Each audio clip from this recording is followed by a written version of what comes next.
రేవంత్ రెడ్డి ఉన్నప్పుడు చేసిండని ఈరోజు కులి కుతుబ్షాయి మనకు నచ్చొచ్చు నచ్చకపోదు. నిజాం అంటే సగం మందికి భిన్నాభిప్రాయాలు ఉండొచ్చు, చంద్రబాబు నాయుడు అంటే సగం మంది అవుననొచ్చు కాదనొచ్చు.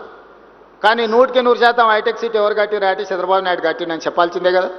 ఆ వ్యక్తి కొందరికి నచ్చొచ్చు నచ్చకపోవచ్చు, రాజశేఖర రెడ్డి గారు కొందరికి నచ్చొచ్చు నచ్చకపోవచ్చు.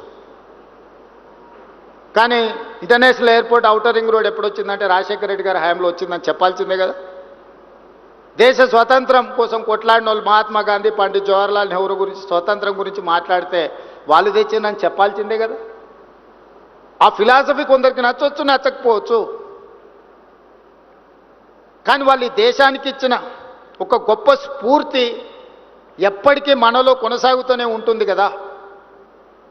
ఈరోజు తెలంగాణ కూడా ఓ యంగెస్ట్ చీఫ్ మినిస్టర్గా ఒక అగ్రికల్చర్ ఫ్యామిలీ నుంచి, రూరల్ బ్యాక్గ్రౌండ్ నుంచి వచ్చిన నాకు పెద్ద పెద్ద ఇంగ్లీష్ చదువులు చదువుకోకపోవచ్చు కానీ నాకు కామన్ సెన్స్ ఉంది.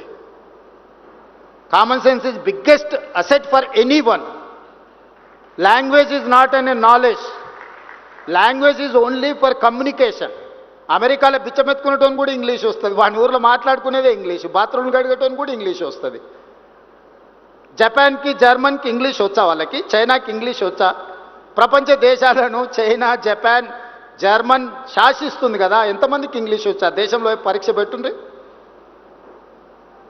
తెలివితేటలకు చిత్తశుద్ధికి భాషకు సంబంధం లేదు.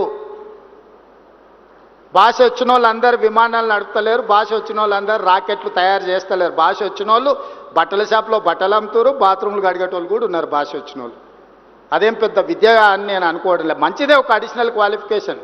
కొందరికి సాంస్క్రిట్ వచ్చు, కొందరికి జర్మన్ వచ్చు, కొందరికి అదర్ లాంగ్వేజ్, అడిషనల్ క్వాలిఫికేషన్ అది. I do appreciate.